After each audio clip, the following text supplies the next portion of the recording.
Assalamualaikum, halo Warrior. Saya dengan Coach Endang dari Keto Fitness Indonesia dan Binaraganet. Bincang-bincang kali ini, siapa sih bintang tamu kita? Dia adalah seorang wanita hebat yang dulunya dia seorang lawyer, kemudian sekarang sih sepertinya sudah alih profesi ya. Jadi penterjemah tersumpah. Itu juga ada dari penerjemah dulu. tersumpah. Itu dari dulu. Oh, dari dulu. Oke.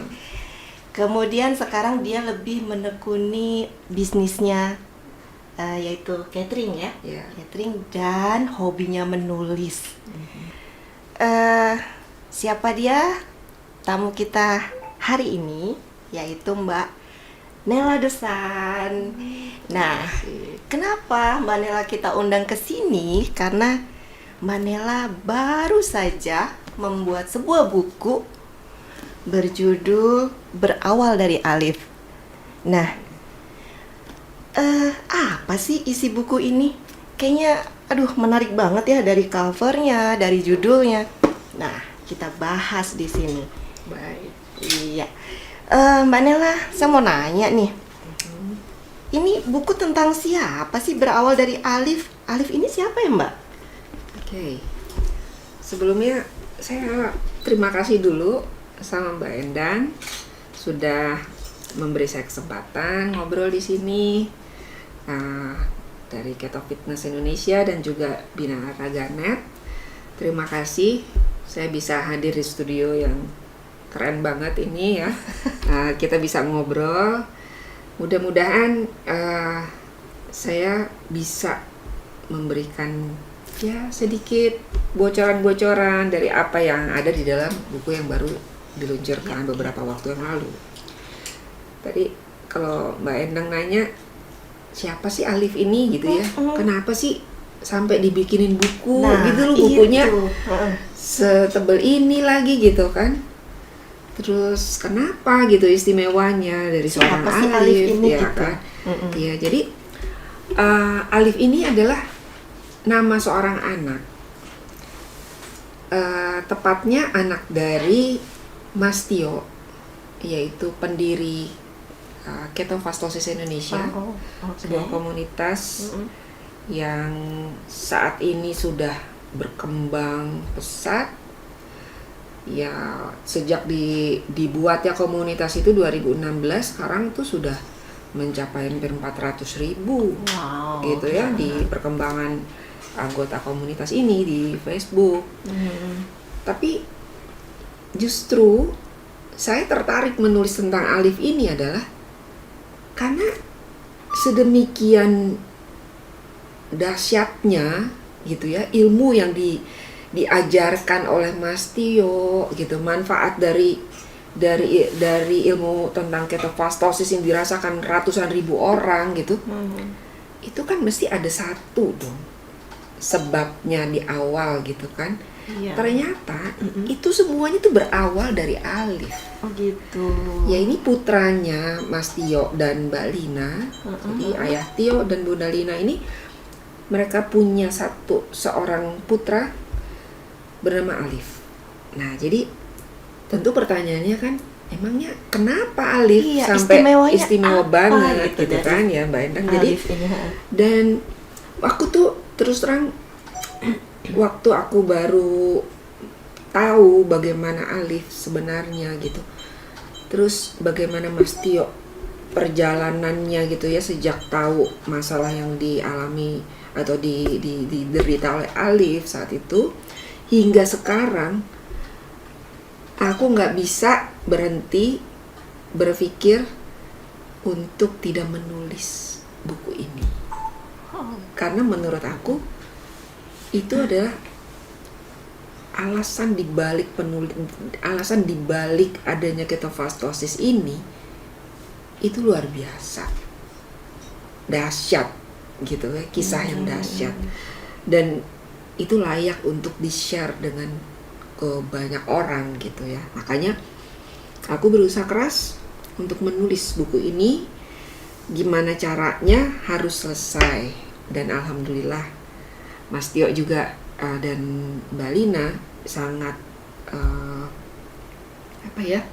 suportif gitu, walaupun tidak langsung setuju dengan ide pembuatan buku ini, tapi alhamdulillah akhirnya aku bisa meyakinkan Mas Tio bahwa kehadiran buku ini is a must. Oke. Gitu. Jadi buku ini menceritakan tentang perjalanan seorang anak penyandang cerebral palsy. Oh, begitu. Gitu, Mbak Iya, Endang. iya. Jadi Alif ini didiagnosa akan berkebutuhan khusus itu dari janin, masih iya. usia sekitar 6 bulan 7 bulan. Oh. Itu dari USG 4 dimensi. Ya, saat itu sudah diketahui, oh ini kayaknya akan ada problem di otaknya. Jadi diketahui oleh dokter tuh di otak sebelah kiri itu terjadi kekosongan gitu. Jadi ada kekosongan di otak karena namanya tuh disebutnya ventriculomegaly.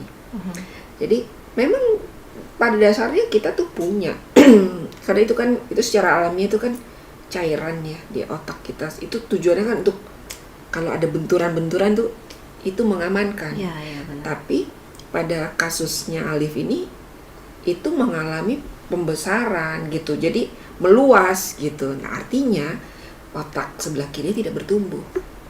Karena kita semakin besar usia semakin bertumbuh otak seseorang, itu ruang cairan itu tidak lagi besar gitu, secukupnya aja. Tapi kalau pada Alif, karena otak kirinya tidak bertumbuh, maka yang terjadi rongga cairan itu yang lebih besar.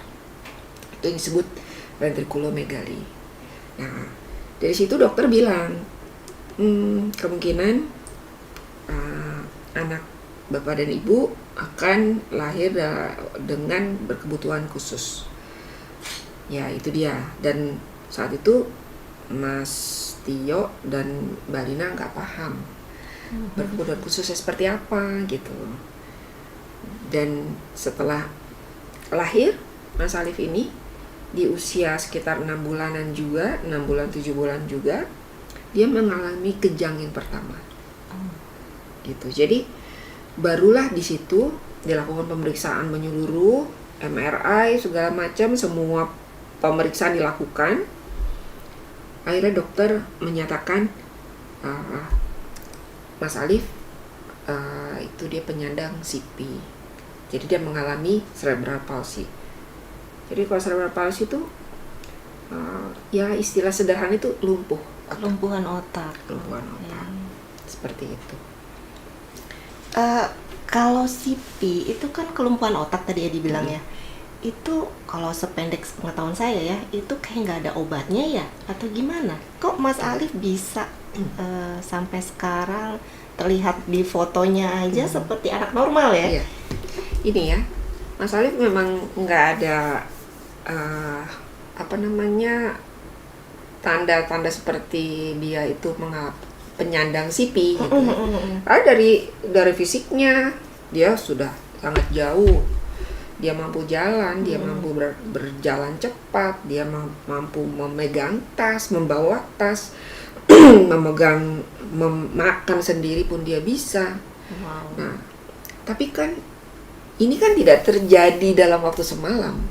Nah, itu treatmentnya Itu atau dia. Itulah kenapa saya bertekad harus bikin buku ini, karena saya pengen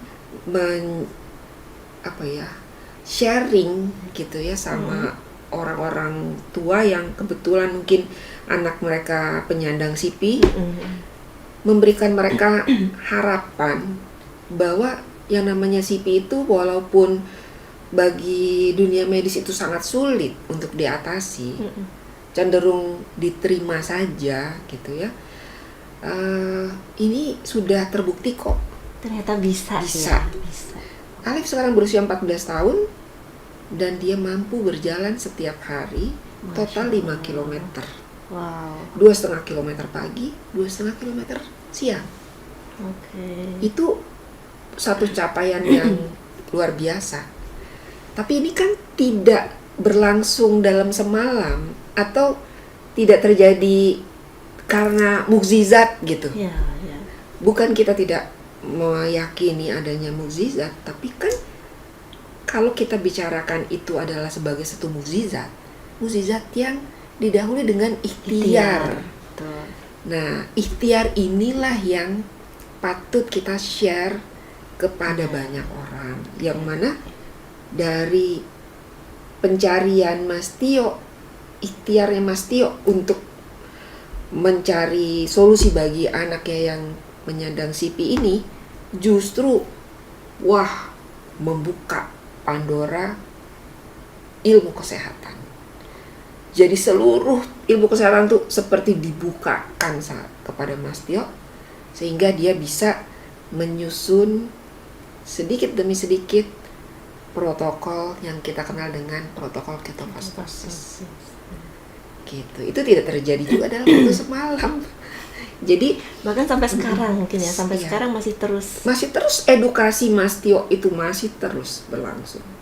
Seiring dengan semakin banyaknya jurnal-jurnal baru yang keluar, edukasi Mas Tio tentang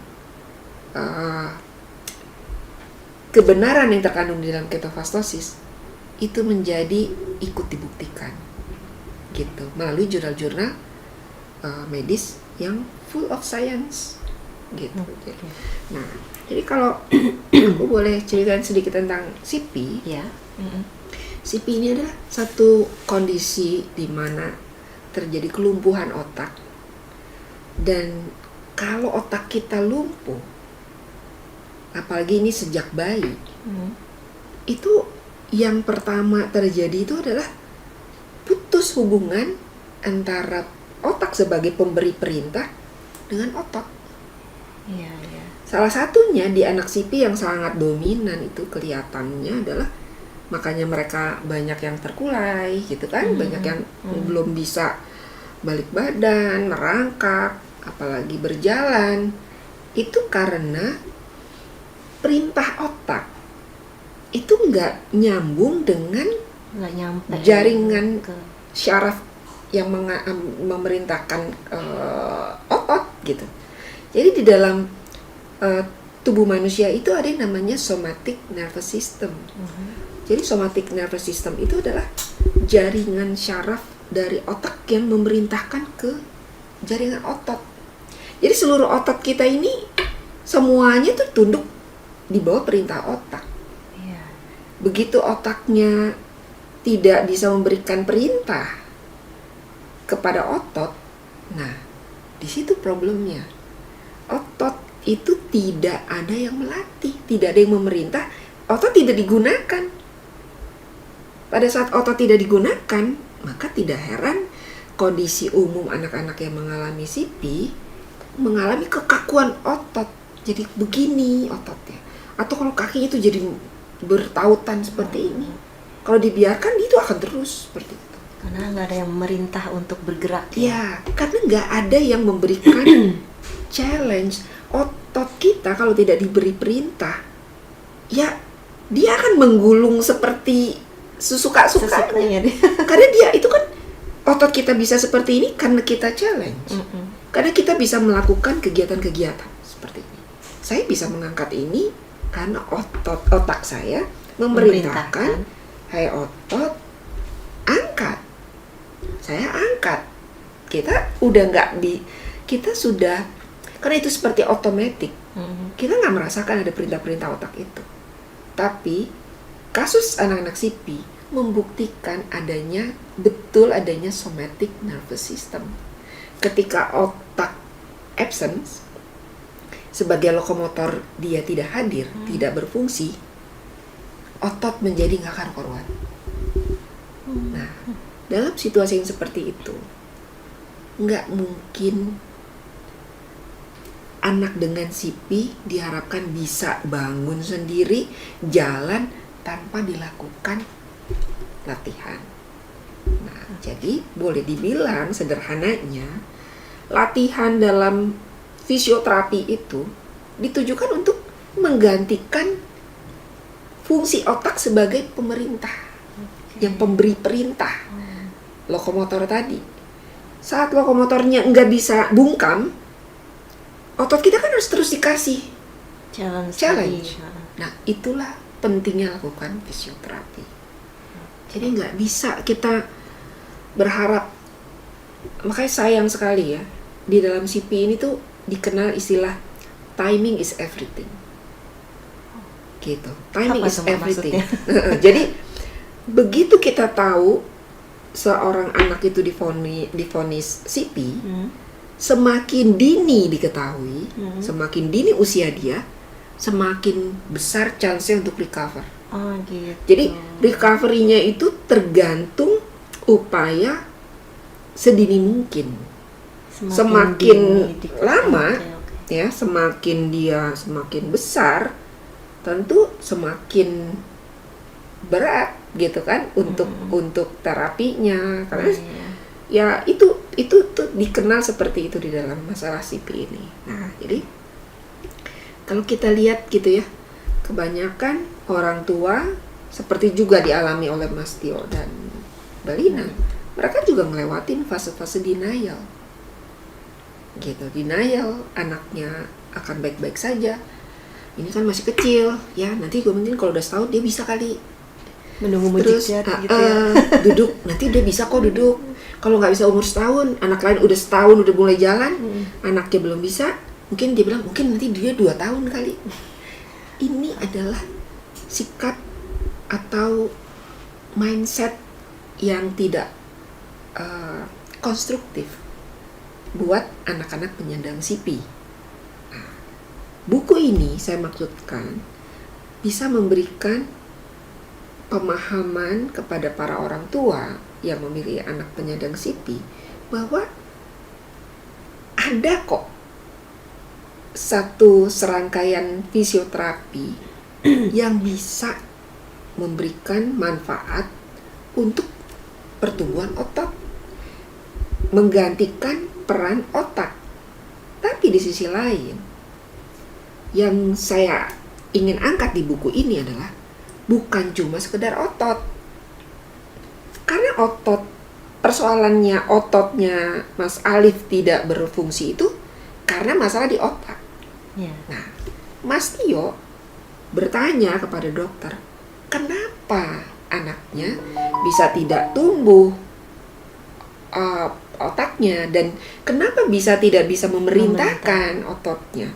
Nah, itu ada satu pernyataan dokter yang menjadi pemicu Mas Tio untuk terus mencari jawaban. Pernyataan dokter itu sangat simpel.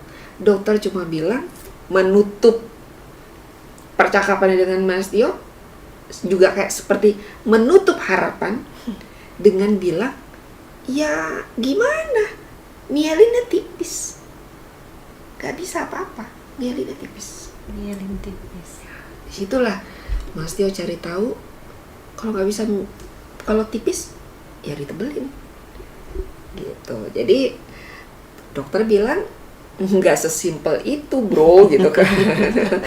Siapa bilang gitu loh, kalau mielin tipis terus ya udahlah minum sesuatu biar tebel mielinnya kan. Nggak bisa begitu. Dan yang kita bicarakan ini adalah seorang ayah yang nggak punya background medis.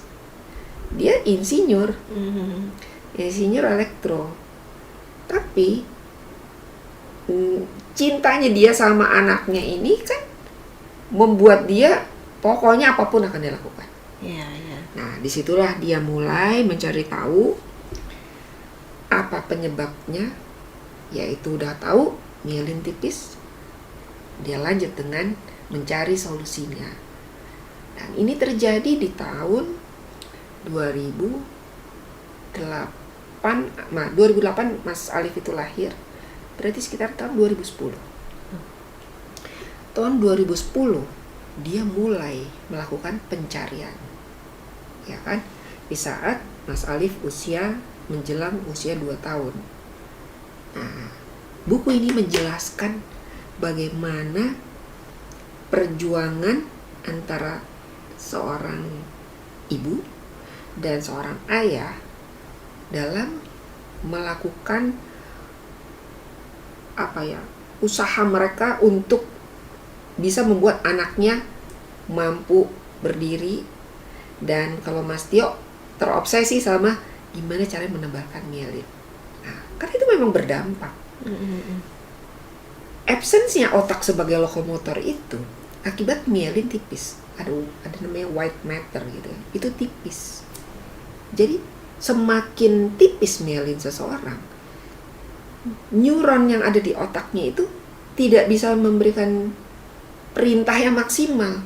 Kadang-kadang itu kan lompatan-lompatan listrik gitu ya, untuk dari neuron ke neuron itu kan ada pertemuannya, ada sinaps, ada segala macam, itu teknikal ya. Tapi intinya adalah kalau neuron itu normal, kecepatan itu dalam memberikan perintah termasuk menggerakkan otot itu sangat cepat.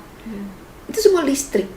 Tapi kalau kondisi neuron ini seperti telanjang karena nggak ada mielinnya, nggak ada pelapisnya, itu dia kalau ada gelombang di sini sampai ke sininya tuh kempes gitu, nggak nyampe, jadi nggak cukup gitu lompatan itu diterima sama neuron yang penerimanya gitu, reseptornya, sehingga sampailah perintah itu sesuai dengan yang dimauin otak. Jadi dengan situasi yang kayak begitu, Mas Tio mulai perjalanannya dia untuk mencari cara untuk menebalkan mielin. Seperti itu. Jadi CP ini dua hal. PR besarnya anak penyandang CP itu dia menghadapi dua hal terberat. Ya, itu dua hal yang harus dikerjakan. Otot dan otak. Hanya otot saja itu cuma sekedar kita menerima otak dia itu nggak akan pernah hadir kalau cuma otot doang. Jadi dia harus terus berlatih dari luar. Harapan untuk satu hari nanti otaknya dia akan mampu memerintah itu nggak terjadi kalau kita cuma pakai jalur ototnya aja. Fisioterapi itu tidak menebalkan mielin. Nah, yang menarik adalah ketika Mas Tio sampai pada kesimpulan, oh ternyata mielin itu bisa ditebalkan. Dia cari semua jurnal-jurnal. Sampailah dia sampai pada beberapa ikhtiar. Ada yang make sense, ada yang nggak make sense, ada yang rasional, ada yang tidak rasional, ya kan? Ada yang sifatnya fisika, ada yang metafisik juga, gitu kan? Sampai yang bawa Mas Alif dibawa ke dicoba semua orang pinter. Itu maksudnya orang sekitar dia, tentu kan karena kasih sayang ya. Itu tentunya kan pengen yang terbaik buat Mas Alif. Karena belum paham bahwa CP itu adalah technical, teknis banget, masalah teknis banget, nggak bisa disembur untuk membuat otaknya bekerja atau mielinnya jadi tebal. Dan tanpa mielinnya tebal, sampai kapanpun kalau anak itu nggak digantung, nggak ditarik, ototnya nggak akan bangun, nggak akan terbentuk ototnya. Nah, jadi pemahaman yang mendasar ini harus dimiliki oleh orang tua yang anaknya penyandang CP. Kalau mereka pengen melihat satu hari anaknya itu bisa duduk sendiri, bisa berdiri sendiri tanpa alat, atau bahkan jalan sekian kilometer setiap hari. Tapi kuncinya paham ilmunya dan konsisten. Karena ini nggak bisa dilakukan dalam semalam, setiap hari. Untuk kasus Mas Alif, dilakukan sejak dia usia 2 tahun, sampai sekarang 14 tahun. Programnya sama, latihannya sama. Berarti benar-benar butuh konsistensi. Sabar ya. gitu. Makanya, kalau kita simpulkan, terjadi kolaborasi yang indah antara ayahnya yang bicara tentang otak, menebalkan myelin, which is itu otak, dan bundanya yang gimana caranya, panas, hujan, pokoknya anak harus jalan 2,5 kilometer. Mampu nggak orang tua lain seperti itu? Tapi kan mereka udah tidak seberat Mas Tio dan Mbak Lina. Karena Mbak Lina sudah membuktikan terapi yang dia lakukan 12 tahun tanpa berhenti, tanpa jeda, membuat hasil yang begini. Dan Mas Tio sudah ngelewatin dari 0, minus, pengetahuan yang minus, sampai sekarang dia istilahnya sudah buka kotak Pandora kesehatan itu, sudah dia keluarin semua, dan masih banyak ilmu-ilmu tentang kesehatan yang menunggu kita untuk kita buka, dan itu terbukti satu persatu. Yang pasti caranya Mas Tio untuk menebalkan myelin sudah ketemu. Dan yang lebih indahnya lagi adalah bukan cuma cara itu tidak hanya bermanfaat untuk menebalkan myelinnya Mas Alif, tapi mengembalikan kondisi orang-orang yang mengalami metabolic syndrome menjadi normal. Orang yang mengalami cancer menjadi normal. Nah, makanya menurut saya seorang guru, bagi saya Mas Tio itu seorang guru, dan saya mau bukan cuma komunitas ketofastosis yang tahu bahwa ada loh seorang Indonesia asli, orang Indonesia asli yang mampu memetakan gitu ya, memetakan kesehatan, ilmu tentang kesehatan itu melebihi pemahaman seorang dokter. Karena dia belajar ilmu kedokteran bukan untuk ujian. Iya. Dia mencari. Itulah keindahan ilmu yang Mas Tio ajarkan untuk kita semua, yaitu berupa gaya hidup ketofastosis. Ya. Itu dia. Di Binaraga.net, kami selalu percaya bahwa setiap orang pasti bisa memiliki tubuh yang ideal dan sehat. Dengan subscribe, like, dan share video ini, Anda turut membantu membangun Indonesia sehat dan kuat. Salam Jelas Fitness, saya JP.